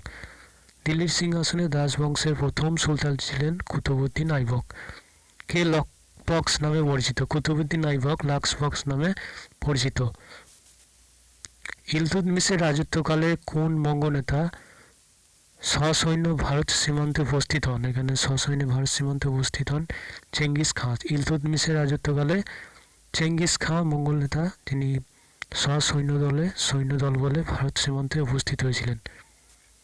কুতুব মিনার কে নির্মাণ করেন? কুতুব মিনার কুতুবউদ্দিন আইবকের নির্মাণ কাজ শুরু করেন কুতুবউদ্দিন আইবক এবং শেষ করেন ইলতুৎমিশ। ইলতুৎমিশের মৃত্যুর পর কে দিল্লি সিংহাসনে বসেছিলেন? এখানে রুকনুদ্দিন ফিরোজ ইলতুৎমিশের মৃত্যুর পর দিল্লির সিংহাসনে বসেছিলেন। একমাত্র নারী যিনি দিল্লি সিংহাসনে বসেছিলেন তিনি কে? রাজিয়া। একমাত্র নারী যিনি দিল্লি সিংহাসনে বসেছিলেন তিনি হলেন রাজিয়া। পরবর্তী প্রশ্ন হচ্ছে খলজি বংশের প্রতিষ্ঠাতা কে? খলজি বংশের প্রতিষ্ঠাতা হচ্ছেন জালাউদ্দিন ফিরোজ খলজি। খলজি বংশের শ্রেষ্ঠ সুলতান কে? আলাউদ্দিন খলজি। দিল্লির কোন সুলতান সর্বপ্রথম দাক্ষিণাত্য জয় করেন?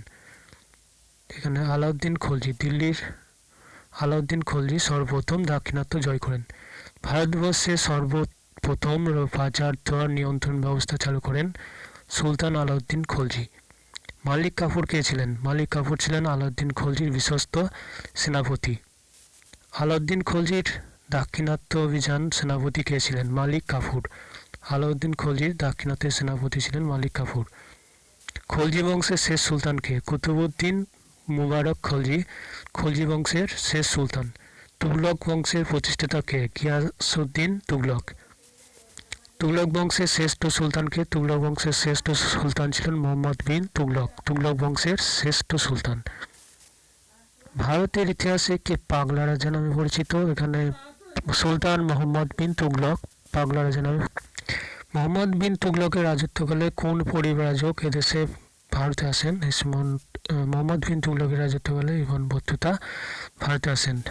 কোন সুলতান তামার নোট প্রচলন করেন? মোহাম্মদ বিন তুগলক তামার নোট প্রচলন করেন। কোন সুলতান কর্মনিয়োগ দপ্তর স্থাপন করেন? কর্মনিয়োগ দপ্তর স্থাপন করেন ফিরোজ শাহ তুগলক। কোন সুলতানের সময় তৈমুর লং ভারতবর্ষ আক্রমণ করে? তুগলক বংশের শেষ সুলতান নাসিরউদ্দিন মাহমুদ শাহ শাসনকালে তৈমুর লং ভারত আক্রমণ করেন। তুগলক বংশের শেষ সুলতান নাসিরউদ্দিন মাহমুদ শাহের শাসনকালে তৈমুর লং ভারত আক্রমণ করেছিলেন। পরের প্রশ্ন, কত সালে তৈমুর লং ভারত আক্রমণ করে? 1398 সালে।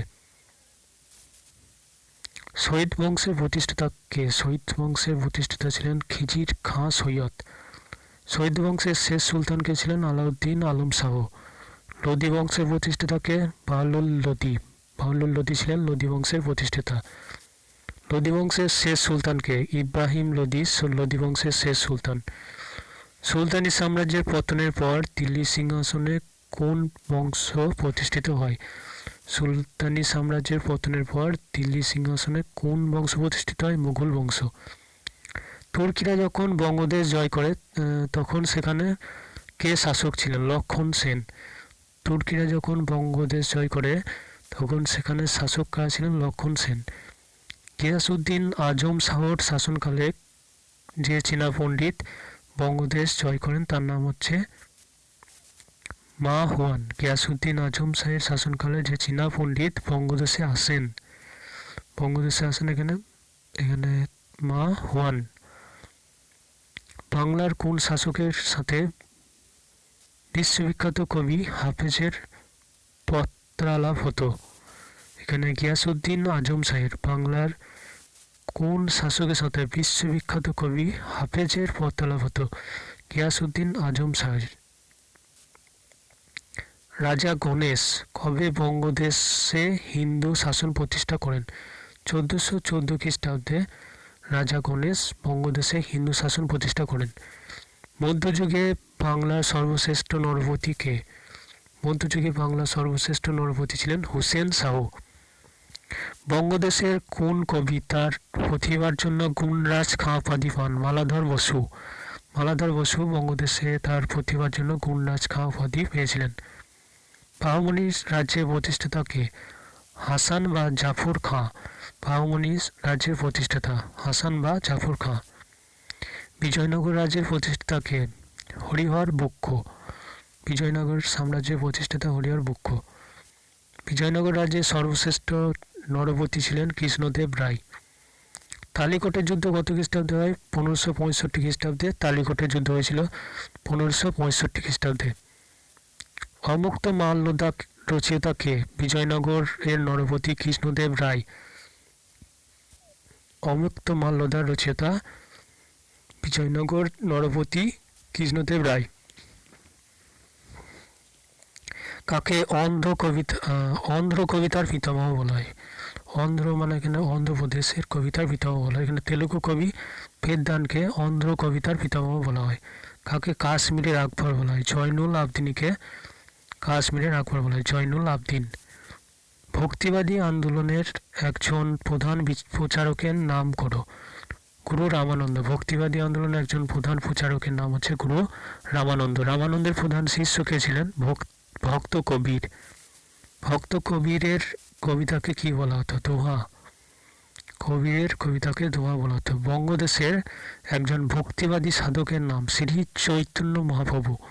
ভক্তিবাদী সাধক ছিলেন বঙ্গদেশের শ্রী চৈতন্য মহাপ্রভু।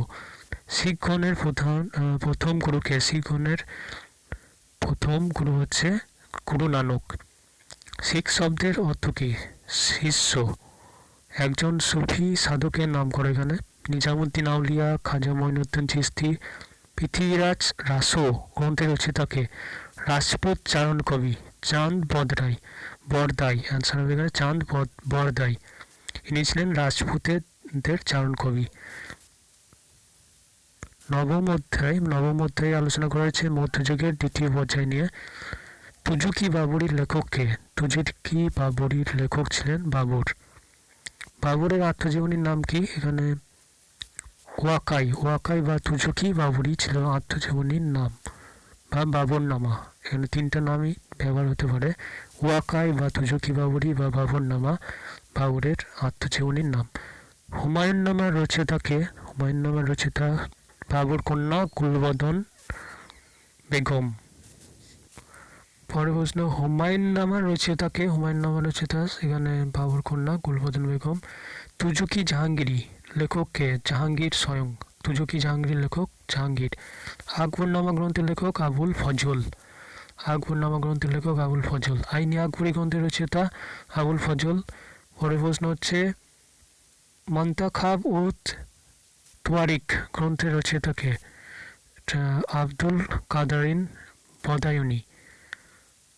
মন্তাখাব উত তোয়ারিক গ্রন্থের রচয়িতা আব্দুল কাদির বদায়ুনি। বাবরের পিতার নাম হচ্ছে অমর শেখ মির্জা।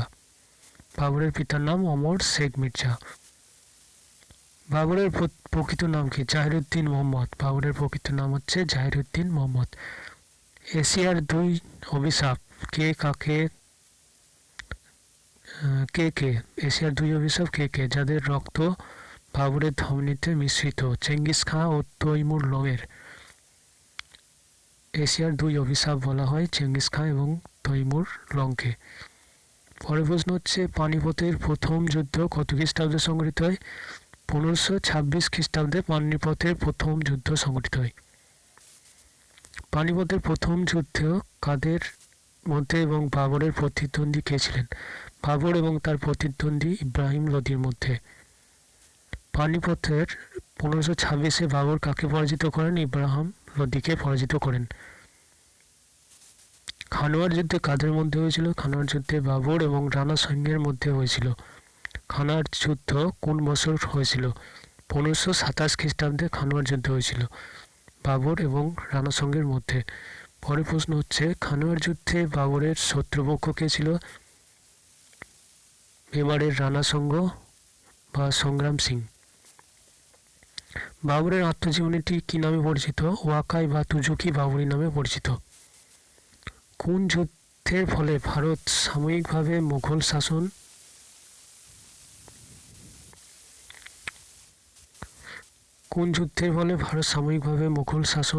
ছেদ পড়ে? এখানে বিলগ্রামের যুদ্ধের ফলে সাময়িকভাবে মুঘল শাসনের ছেদ পড়ে।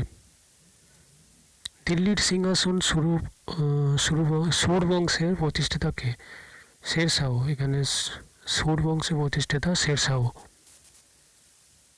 শেরশাহের বাল্য বা প্রকৃত নাম কি? ফরিদ খাঁ। শেরশাহের বাল্য বা প্রকৃত নাম ফরিদ খাঁ। সড়ক-ই আজম বা গ্র্যান্ড ট্যাঙ্ক রোড কে নির্মাণ করেন? শেরশাহ। সড়ক-ই আজম বা গ্র্যান্ড ট্যাঙ্ক রোড কে প্রথম ঘোড়ার পিঠে করে ডাক চলাচল ব্যবস্থা করেন? শেরশাহ। ভূমি রাজস্ব বিষয়ে শেরশাহ প্রবর্তিত দলিল দুটির নাম কি? পাট্টা এবং কুবিলিয়ত। ব্রহ্মজিৎ গৌড় কে ছিলেন? এখানে ব্রহ্মজিৎ গৌড় ছিলেন শেরশাহের হিন্দু সেনাপতি। শেরশাহের ইতিহাসকার আব্বাস খান। শেরওয়ানটি আব্বাস খান শেরওয়ানির গ্রন্থটির নাম কি? এখানে তারিকি শেরশাহী। শেরশাহীর ইতিহাসকার আব্বাস খান শেরওয়ানির গ্রন্থটির নাম হচ্ছে তারিকি শেরশাহী।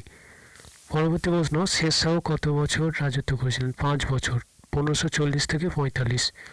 পানিপথের দ্বিতীয় যুদ্ধ কোন বছর হয়? 1556 খ্রিস্টাব্দে পানিপথের দ্বিতীয় যুদ্ধ হয়েছিল। দ্বিতীয় পানিপথের যুদ্ধ কাদের মধ্যে সংঘটিত হয়? মুঘল পক্ষে বৈরাম খাঁ এবং আফগানিস্তানের পক্ষে হিমুর মধ্যে। হলদিঘাটের যুদ্ধ কখন হয়েছিল? 1576 খ্রিস্টাব্দে হলদিঘাটের যুদ্ধ হয়েছিল। হলদিঘাটের যুদ্ধে কাদের মধ্যে সংঘটিত হয়?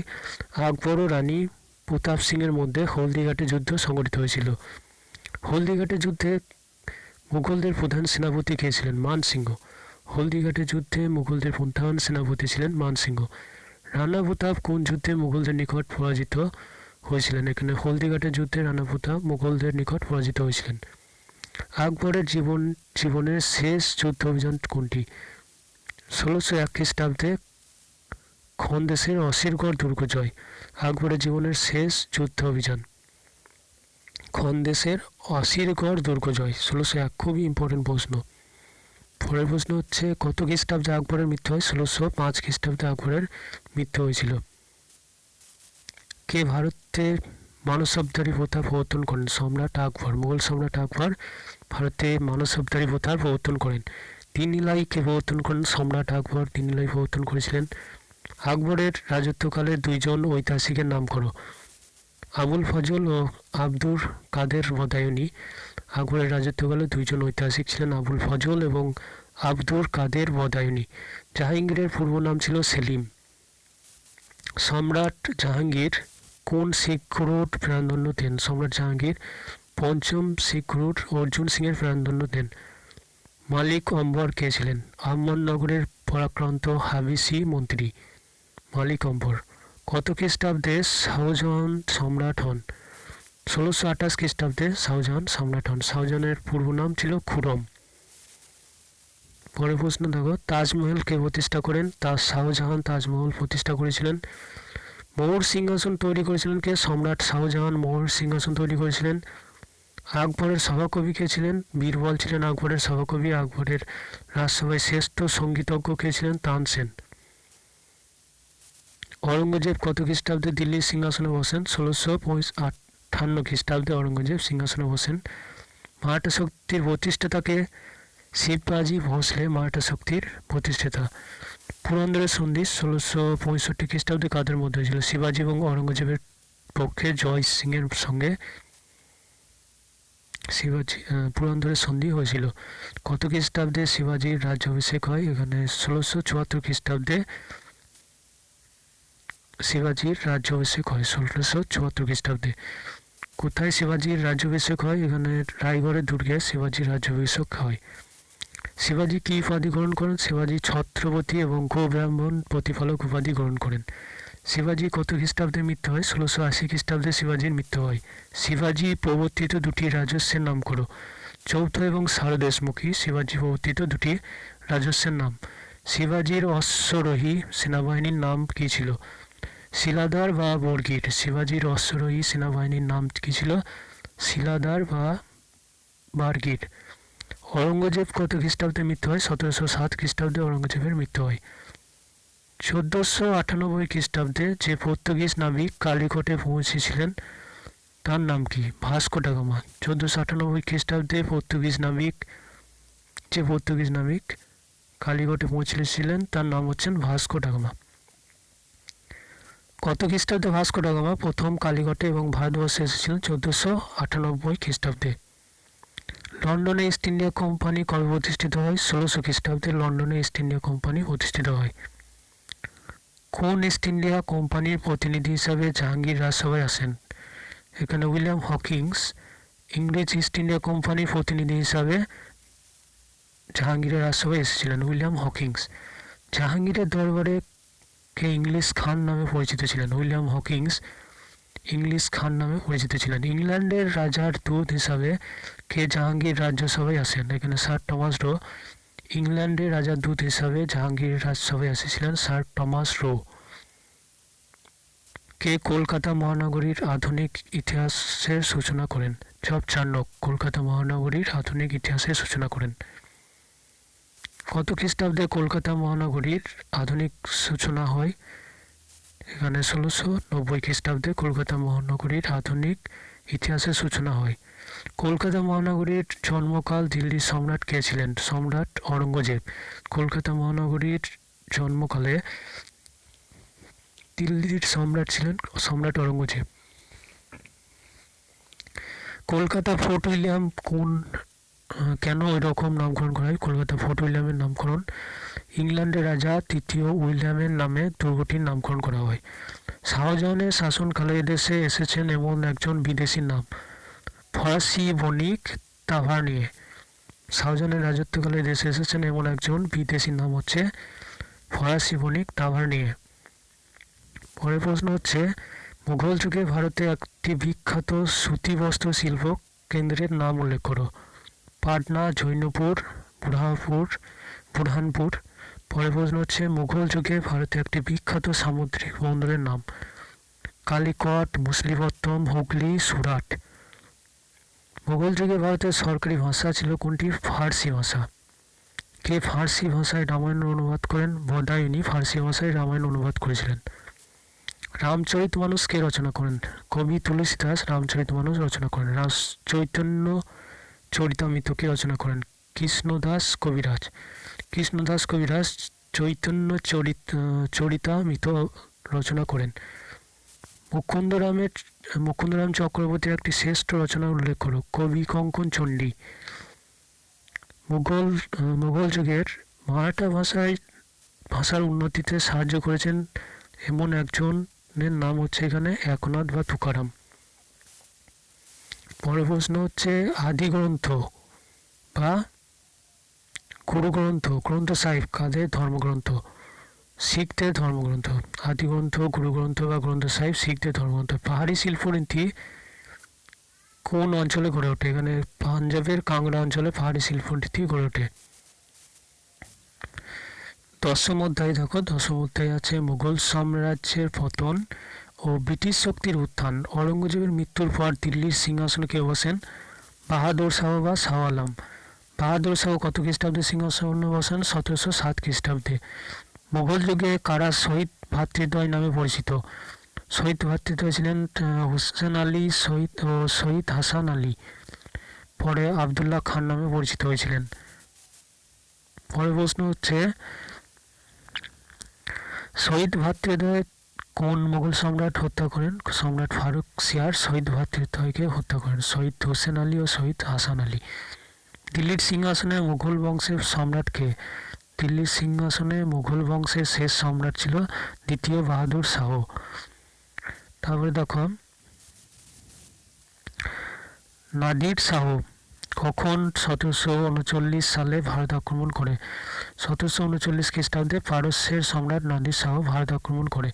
নাদির শাহ যখন ভারত আক্রমণ করেন তখন দিল্লির সম্রাট কে ছিলেন? মোহাম্মদ শাহ। বাংলার প্রথম স্বাধীন নবাব কে? মুর্শিদ কুলি খাঁ। শিখ ধর্মের দশম শিখ গুরু কে? গোবিন্দ সিং।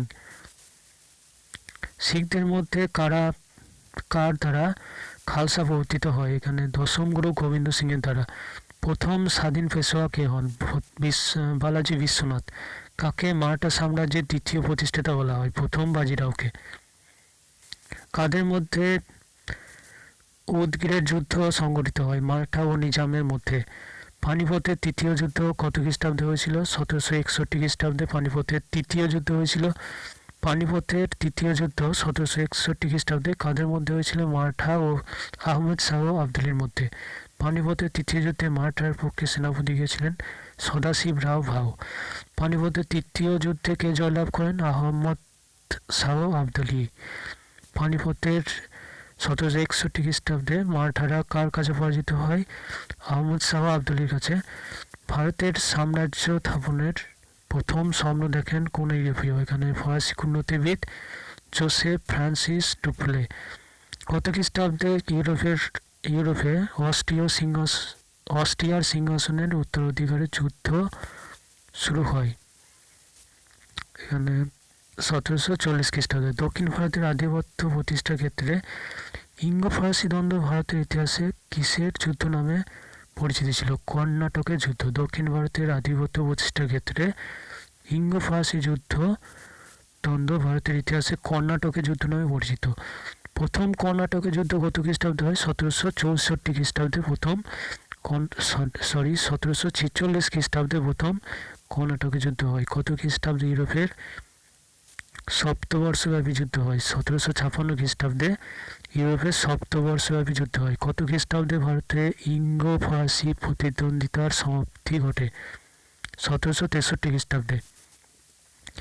কোন যুদ্ধের ফলে ভারতে ইঙ্গ ফরাসি প্রতিদ্বন্দ্বিতার অবসান ঘটে? তৃতীয় কর্ণাটকের যুদ্ধের ফলে ইঙ্গ ফরাসি প্রতিদ্বন্দ্বিতার অবসান ঘটে। বন্দিবাসের যুদ্ধ 1760 কাদের মধ্যে হয়? ইংরেজ সেনাপতি স্যার আয়ারকোট এবং ফরাসি সেনাপতি লালির মধ্যে বন্দিবাসের যুদ্ধ হয় ইংরেজ এবং ফরাসিদের মধ্যে। কোন মুঘল সম্রাট ব্রিটিশ কোম্পানিকে দস্তক দেন?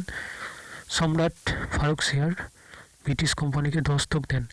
সম্রাট ফারুকশিয়ার ব্রিটিশ কোম্পানিকে কত খ্রিস্টাব্দে দস্তক দেন? 1717 খ্রিস্টাব্দে। আলিগড়ের সন্ধি কত খ্রিস্টাব্দে হয়েছিল? 1757 খ্রিস্টাব্দে আলিগড়ের সন্ধি হয়েছিল। কত খ্রিস্টাব্দে পলাশী যুদ্ধ সংঘটিত হয়েছিল? 1757 খ্রিস্টাব্দে। পলাশী যুদ্ধ কাদের মধ্যে হয়েছিল? ইস্ট ইন্ডিয়া কোম্পানি ও সিরাজদৌল্লার মধ্যে পলাশী যুদ্ধ হয়েছিল। ইস্ট ইন্ডিয়া কোম্পানি ও সিরাজদৌল্লার মধ্যে।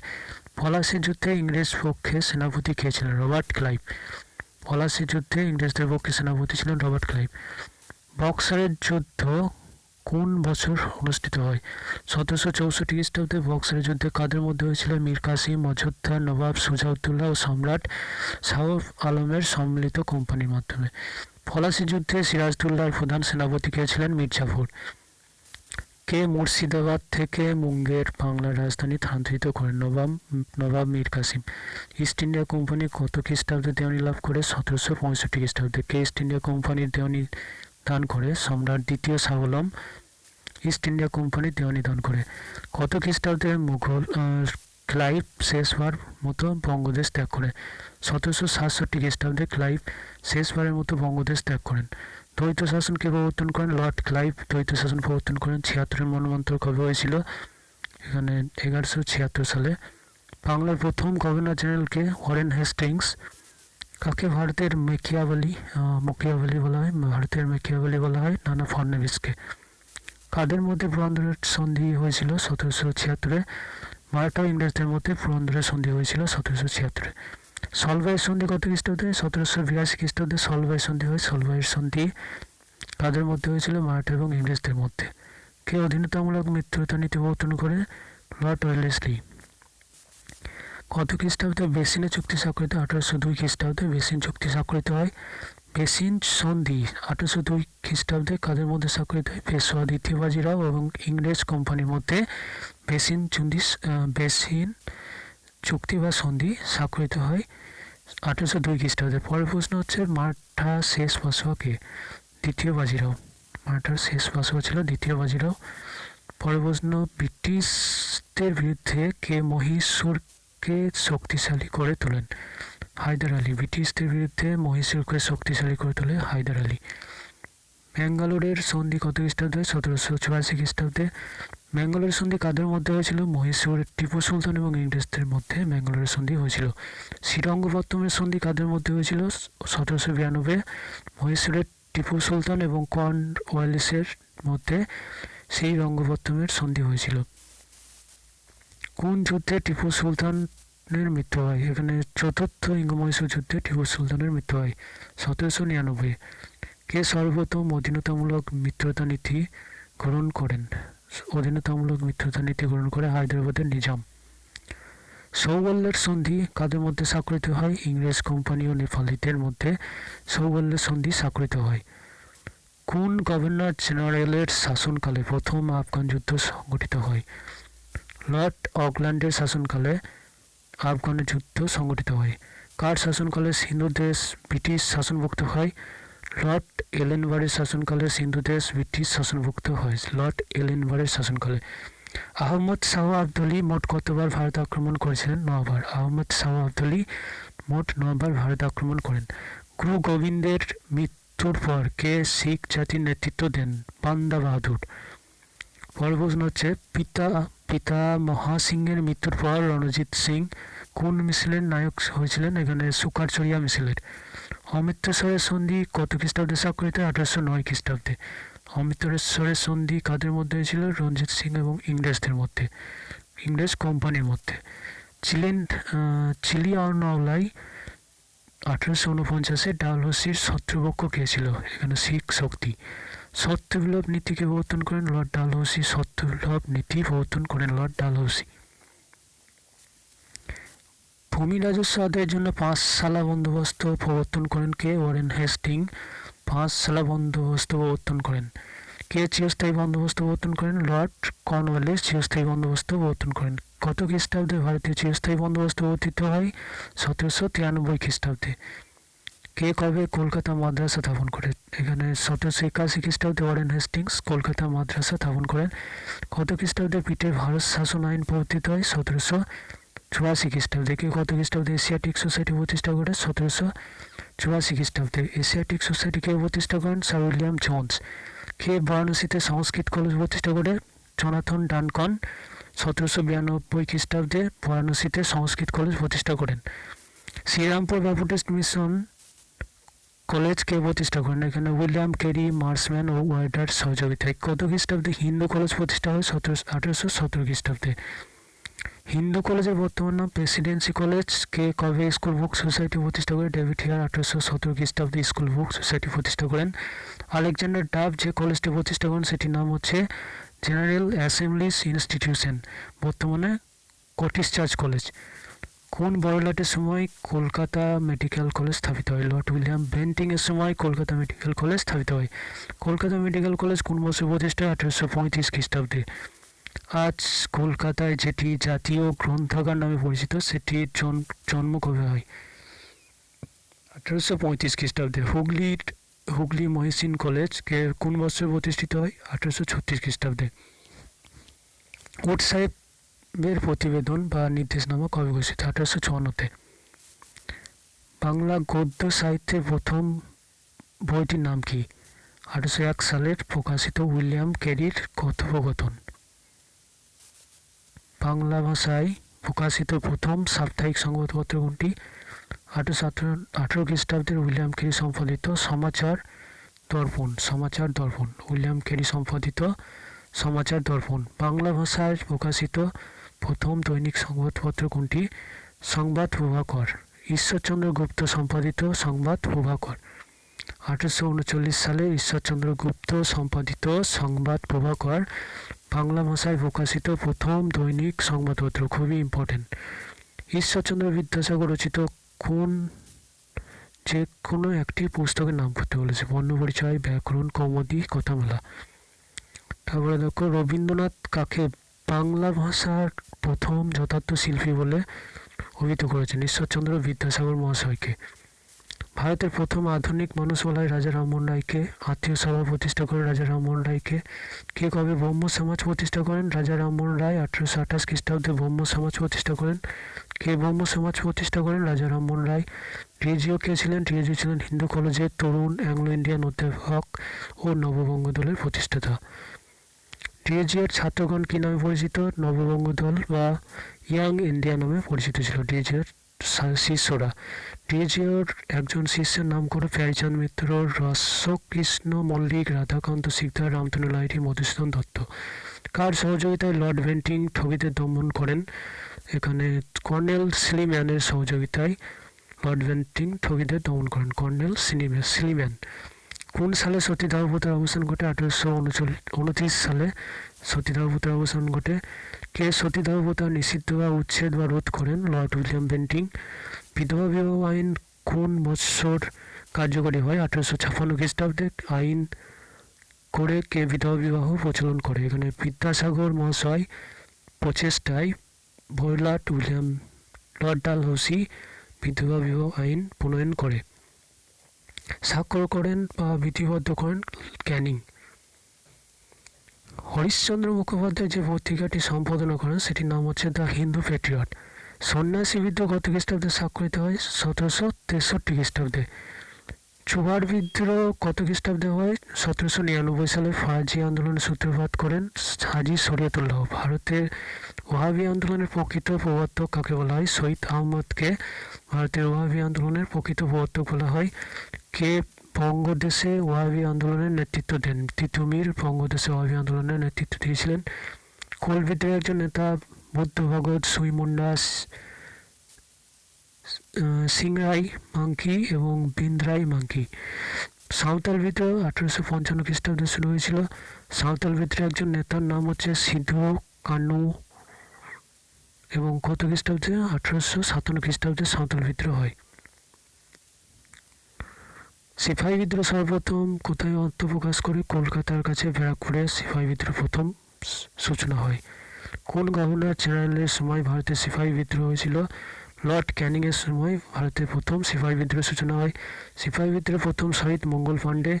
1857 সালে মহাবিদ্রোহের প্রসিদ্ধ মহিলা বিদ্রোহী নেত্রীর নাম? ঝাঁসি রানী লক্ষ্মীবাঈ।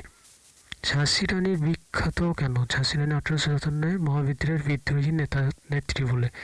নানা সাহেব কে ছিলেন? পেশোয়ার দ্বিতীয় বাজিরাওয়ের দত্তপুত্র, সিপাহী বিদ্রোহের ভারতীয় নেতা। তাঁতিয়া টুপি কে ছিলেন? তাঁতিয়া টুপি ছিলেন সিপাহী বিদ্রোহের ভারতীয় নেতা এবং নানা সাহেবের বিশ্বস্ত অনুচর। সিপাহী বিদ্রোহ 1857 দমনে একজন ইংরেজ সেনাপতির নাম কর? জন লরেন্স, নীল হ্যাভলক। ভারতের শেষ মুঘল সম্রাট কে ছিলেন? দ্বিতীয় বাহাদুর শাহ শেষ মুঘল সম্রাট। পরের প্রশ্ন হচ্ছে সম্রাট দ্বিতীয় বাহাদুর শাহের পরিণতি কী হয়? বন্দী হয়ে রেঙ্গুনে নির্বাসিত হন এবং সেখানে শেষ নিঃশ্বাস ত্যাগ করেন। এটাই ছিল ক্লাস 9-এর যাবতীয় প্রশ্ন উত্তর।